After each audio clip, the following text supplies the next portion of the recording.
ऐसी कौन सी चीजें जो सीबीएसई तुम्हें नहीं बताना चाहती, अदरवाइज सभी स्टूडेंट्स के 90% से ऊपर मार्क्स आ रहे होंगे। और ऐसी कौन सी चीजें जो सिर्फ और सिर्फ कुछ ही बच्चों को पता होती है और वो बिल्कुल आप लोग के समय का फायदा उठा लेते हैं एंड 90% से ऊपर मार्क्स ले आते हैं। तो बच्चा बाटी आज मैं रिवील करने वाली हूँ कि सीबीएसई क्या तुमसे छुपा रहा है एंड क्या वो आप लोग को इनडायरेक्ट मैसेज कन्वे करने की कोशिश कर रहा है। बिकॉज बाकी जो ऑफिशियल नोटिस होते हैं वो तो सीबीएसई की वेबसाइट पर आते ही है दीदी। अब ये कौन सी बात आप लेकर आए हो कि जो सीबीएसई नहीं बताना चाहते अपने खुद के स्टूडेंट्स को। तो चलिए बच्चा बाटी, CBSE don't want you to know this. तो ऐसी कौन सी बात है वो आज हम लोग जानने के लिए इस वीडियो में आप लोग हाजिर हुए हैं। आप लोग को पता है पेपर का पैटर्न बहुत ज्यादा चेंज हुआ है इस साल, कॉम्पिटेंसी बेस्ड क्वेश्चन ज्यादा आ रहे हैं इस साल। और तुम लोगों ने एक अनएक्सपेक्टेड चीज देखी, सबसे पहले सीबीएसई ने निकाला आप लोग का सैंपल पेपर। सैंपल पेपर तो चलो हर बार सीबीएसई निकालता है, उसमें कोई बड़ी बात नहीं है। सैंपल पेपर तुम्हें सॉल्व भी करना चाहिए बिकॉज उससे तुम लोग को क्या हो जाता है, एक आइडिया हो जाता है। किस टाइप का आइडिया दीदी? इस समय जो पेपर होने वाला है आप लोग का बोर्ड्स का, वो किस टाइप से आएगा, चैप्टर से कितने क्वेश्चंस आने वाले, क्या क्या वेटेज रहेगा, कौन से सेक्शन में कितने नंबर ऑफ क्वेश्चंस आने वाले, कितने एमसीक्यूज रहने वाले, कितने लॉन्ग क्वेश्चन, कितने शॉर्ट क्वेश्चन नहीं है, ये सभी चीजें आप लोग को पता चल जाती।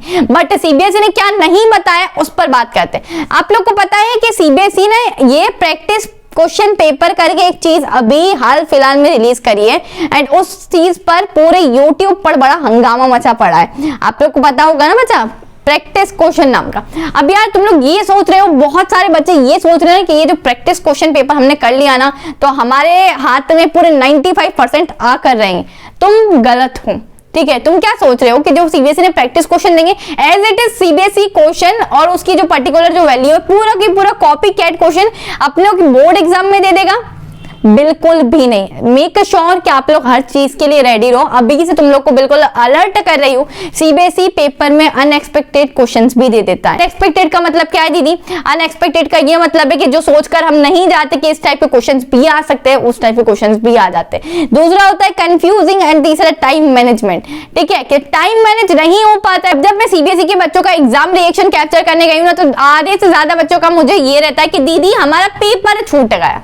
अब तुम सोच रहे हो उस बच्चे का पर्टिकुलर का पेपर छूट गया है तो उसको आता था बट स्टिल वो एक्सप्रेस नहीं कर पाए। तो यार दीदी हम लोग अपनी प्रिपरेशन को कैसे करें? तो यार तुम लोग को पता है एक्सपेक्ट द अनएक्सपेक्टेड क्वेश्चन, तो तुम लोग अभी से प्रिपेयर हो जाओ। सीबीएसई अनएक्सपेक्टेड क्वेश्चंस देता ही देता है, तो तुम लोग को किसी भी चीज को इग्नोर नहीं करके जाना। पहली चीज, डोंट इग्नोर सीबीएसई के प्रैक्टिस क्वेश्चंस, ठीक है, क्योंकि उसको सॉल्व करोगे तो तुम लोग को एक आइडिया आ जाएगा कि सीबीएसई किस टाइप से क्वेश्चंस पूछ सकता है। मान लो थोड़ा लिटिल बिट चेंज कर दिया बट अगर तुम नहीं सॉल्व करके गए हो ना तो लिटरली पिक्चर घूम जाएगी।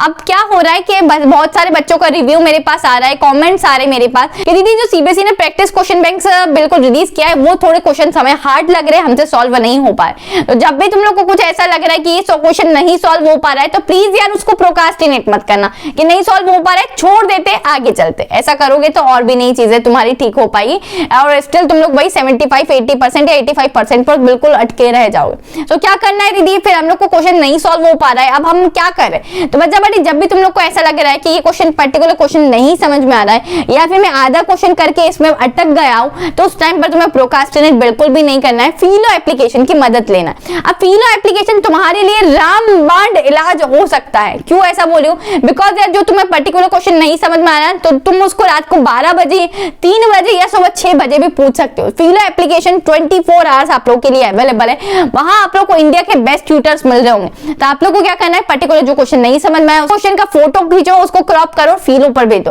फीलो पर 60 सेकंड्स के अंदर इंडिया के बेस्ट ट्यूटर्स उनसे कनेक्ट हो रहे होंगे, वीडियो कॉल के थ्रू 1-to-1 इंटरेक्शन के थ्रू तुम्हें समझा रहे होंगे कि तुम लोग को पर्टिकुलर क्वेश्चन में कैसे सॉल्व करना है और तुम क्यों अटक रहे थे, यहाँ तुमने क्या गलतियां करी है, क्या मिस्टेक्स करी, जिससे कि तुम लोग को मिस्टेक्स याद रहेगी और तुम बोर्ड एग्जाम्स में उस मिस्टेक्स को रिपीट नहीं करोगे। तो इस तरीके से तुम लोग ऑन टाइम अपनी प्रॉब्लम्स का सॉल्यूशन तुम लोग को मिल जाएगा। ठीक है, तो यार जब इस समय हमारे लिए सेल्फ स्टडी इतनी इंपॉर्टेंट हो गई है ना तो प्लीज यार फीलो जैसे अच्छे एप्लीकेशंस अपने फोन में रखो। इंस्टाग्राम, स्नैपचैट, ट्विटर एंड आप लोग का व्हाट्सएप जो उस पे तुम लोग चैटिंग करते हो तो यार प्लीज उसको ना अभी थोड़े टाइम के लिए एटलीस्ट इंस्टॉल कर दो। ठीक है, कम से कम 1 महीने के लिए तो इंस्टॉल कर सकते हो और फीलो पर भी भटकने की जरूरत नहीं है, लिंक डायरेक्ट डिस्क्रिप्शन में दिया है, वहीं से जाके डाउनलोड कर लेना। नहीं तो बोलोगे कि दीदी अब फीलो भी नहीं मिल रहा है हमें, तो इतना टाइम वेस्ट करने का तुम लोग को बिल्कुल बिल्कुल भी कोई सेंस नहीं बनता है, ठीक है, डिस्क्रिप्शन चेक कर लेना। अब यार तुम लोग को अनएक्सपेक्टेड क्वेश्चंस बता दिए कि किस टाइप से सॉल्व करने, डरने की बात नहीं है। अधिकतर अनएक्सपेक्टेड क्वेश्चन 2 मार्क के आते हैं या फिर 3 मार्क के आते हैं। बड़े क्वेश्चंस में 5 नंबर में कभी भी अनएक्सपेक्टेड क्वेश्चंस को नहीं फंसाया जाता है, क्योंकि बहुत सारे बच्चों से सॉल्व होते हैं, बहुत सारों से नहीं सॉल्व होते हैं। दूसरी वार्निंग क्या है, क्वेश्चंस की वर्डिंग आप लोगों को बहुत अलग कर दी जाती।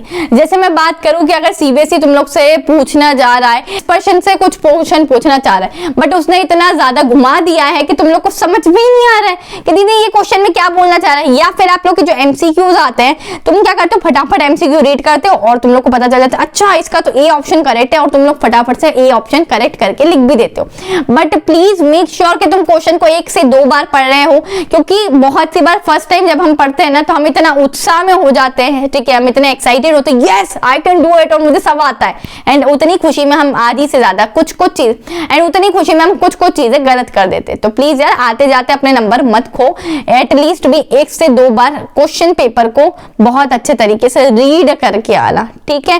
जो 15 मिनट्स मिलते हैं ना, बहुत प्यारे तरीके से रीड करना। तीसरी मोस्ट इंपॉर्टेंट बात, अगर मैं लैंग्वेज पेपर की बात करूं तो प्लीज अगर तुम्हारी स्पीड मेरी तरह है, तुम लिखने में बहुत स्लो हो, तो प्लीज हाथ जोड़ के विनती है लिखने की बहुत ज्यादा से ज्यादा प्रैक्टिस करो। अदरवाइज हिंदी और इंग्लिश के पेपर तुम लिटरली छोड़ के आने वाले हो, सीरियसली। तुम अगर पीछे से भी स्टार्ट करोगे तब भी छूटेगा, आगे से भी स्टार्ट करोगे तब भी छूटेगा। तुम्हारी दीदी के पेपर छूटा है, दिल का दर्द तुम्हारे साथ शेयर कर रही हूँ कि प्लीज यार कोई किसी की ऐसी स्पीड है जो बहुत धीरे धीरे लिखता है, जमा जमा के राइटिंग लिखता है, तो प्लीज ऐसा मत करो, है ना। थोड़ी जल्दी लिखने की कोशिश करो और तुम लोग थोड़ी राइटिंग ठीक भी लिखोगे तो चल जाएगा, बट प्रॉपर मैनर में लिखना है। लाइन वाइन खींच लेना अगर टाइम मिल जाए, ठीक है, एंड स्पेस मेंटेन रखना, गुच्छम गाची में मत लिखना, एकदम हौच पौच मत कर देना पेपर को, है ना, ठीक है। साथ ही साथ मैथ्स में अगर कैलकुलेशन तुम लोगों की बहुत स्लो है तो उस पर भी मैं ये कहना चाहूंगी कि तुम प्रैक्टिस अभी से करोगे ना तो यार तुम्हारे पास इतने दिन है कि तुम्हारी चीजें इंप्रूव हो जाएगी। मैथ्स में भी अगेन तुम्हारे पास टाइम कम पड़ जाएगा, बिकॉज यार तुम्हारा पूरा न्यूमेरिकल पेपर होता है। अब तुम लोग को कैलकुलेशन करने में बड़ा टाइम चला जाता है, एट लास्ट जब हम देखते हो यार मेरे पास तो आधा घंटा बचा है, मेरे तो इतने क्वेश्चन बाकी है, तब ना सिर्फ और सिर्फ हमें एंजाइटी होने लगता है, प्रेशर आने लगता है। जो चीज हमें सही भी आती है वो हम लोग उस टाइम पर गलत लिख कर आते हैं, क्योंकि ना मेरे तो हाथ ही नहीं चलते थे। मतलब मैं अगर जल्दी लिखने की कोशिश करती थी ना तो मेरे हाथ और ज्यादा दर्द करने लग जाते थे और इतनी गंदी हैंडराइटिंग आती थी। तो प्लीज यार तुम ऐसी हरकतें मत करना जो तुम्हारी दीदी ने करी है, ठीक है। लाइव एक्सपीरियंस से बता रही हूँ कि ऐसा होता है। सो प्लीज वॉच पहन के जाना, ठीक है, डिजिटल वॉच मत पहन जाना, नहीं तो तुम्हारे टीचर्स वैसे ही रोक ले। जो नॉर्मल से भाई पहले जमाने की वॉच आती थी वही पहन के जाना, सिर्फ तुम्हें टाइम देखना है, होशियारी या बिल्कुल वो नहीं माना कि ये स्वैग वाला है ना, वो चीजें नहीं करनी है, ठीक है। पेपर देना है, स्वैग तब मारना जब 90% से अबव ले आओ, 95% स्कोर करो, ठीक है, तब मारोगे तुम स्वैग। एंड साथ ही साथ जाते जाते अपने दोस्तों के साथ वीडियो शेयर कर देना, बिकॉज बच्चों को पता चल जाए यार कि क्या चीजें नहीं करनी है, तो उनका भी भला हो जाएगा। किसी का भला करोगे तो तुम्हारा भी भला हो जाएगा। Till then keep learning, this is your educator Sakina Ali signing of.